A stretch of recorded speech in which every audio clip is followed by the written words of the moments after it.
Di sebuah kota kecil di tepi selatan Pulau Flores, berdiri sebuah rumah sederhana yang menyimpan jejak besar bangsa ini. Rumah pengasingan Bung Karno di ND. Tempat di mana sunyi menjadi sahabat dan renungan menjadi kekuatan. Tahun 1934, pemerintah kolonial Belanda mengasingkan Insinyur Soekarno ke ND. Di rumah inilah Bung Karno tinggal bersama istrinya Inggit Garnasi, Ibu Amsi, ibu mertuanya, dan anak angkatnya Ratna Juani.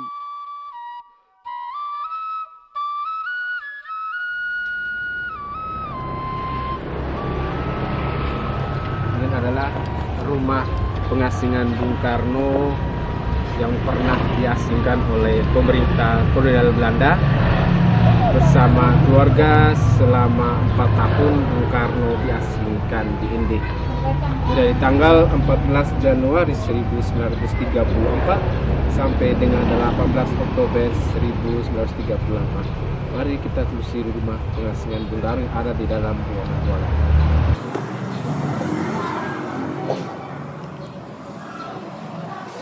Inilah ruangan yang pernah dipakai Bung Karno selama pengasingan, berdialog dengan sahabat-sahabat, berdialog dengan tokoh-tokoh, dan juga berdialog dengan pemain-pemain sandiwaranya Bung Karno.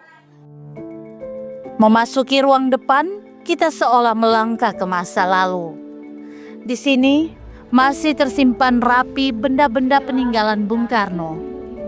Dari teko air, setrika arang, kursi tua yang masih asli, tongkat berkepala monyet, hingga naskah-naskah tonil yang ditulis Bung Karno selama di ND masih tersimpan rapi.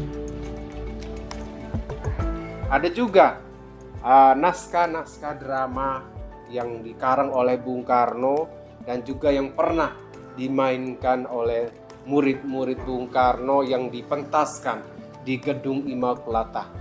Ada juga foto gedung pertunjukan sandiwara Bung Karno Immaculata.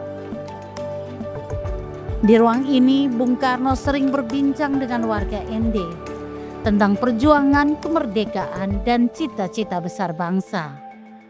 Dari percakapan sederhana itulah lahir benih gagasan tentang dasar negara Pancasila.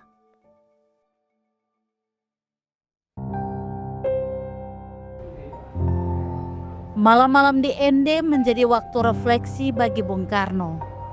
Di kamar sederhana ini, di bawah cahaya lentera, beliau menulis, membaca, dan juga merenung.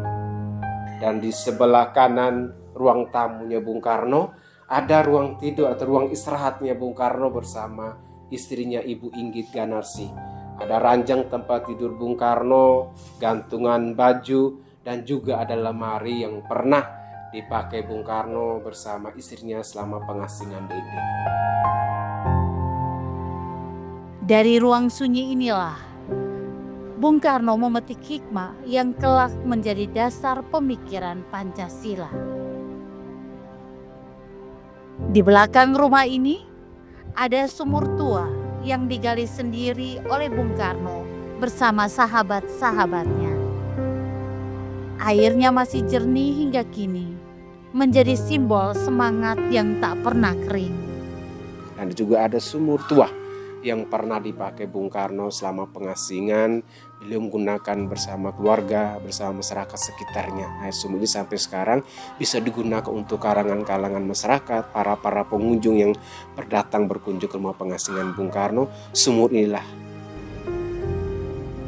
Di halaman inilah Bung Karno sering duduk sore hari, memandangi laut Flores yang biru, menulis, merenung, dan juga berdialog dengan rakyat kecil ND.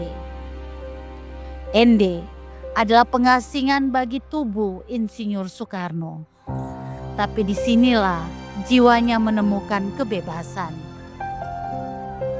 Saya sebagai putri pesisir atau putri ND, saya merasa sangat bahagia, sangat bangga sangat merasa bahwa ini adalah tujuan Tuhan, bahwa Bung Karno dibuangkan di Ende supaya ada cerita sejarahnya, mengangkat sejarah bahwa Ende itu adalah salah satu yang perlu diperhatikan oleh pemerintah, sehingga terlahirlah yang dikatakan Ende itu adalah rahimnya Pancasila.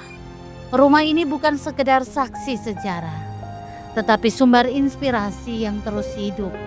Dari tempat inilah Bung Karno menimba makna penderitaan dan menemukan kekuatan untuk merumuskan Pancasila. Kini setiap sudutnya seolah berbisik tentang keteguhan, cinta tanah air, dan harapan bagi bangsa yang terus berjuang menegakkan nilai-nilai kebangsaan. Dari Ende, Kota Rahim Pancasila, Lady Badin dan Riko Kota melaporkan.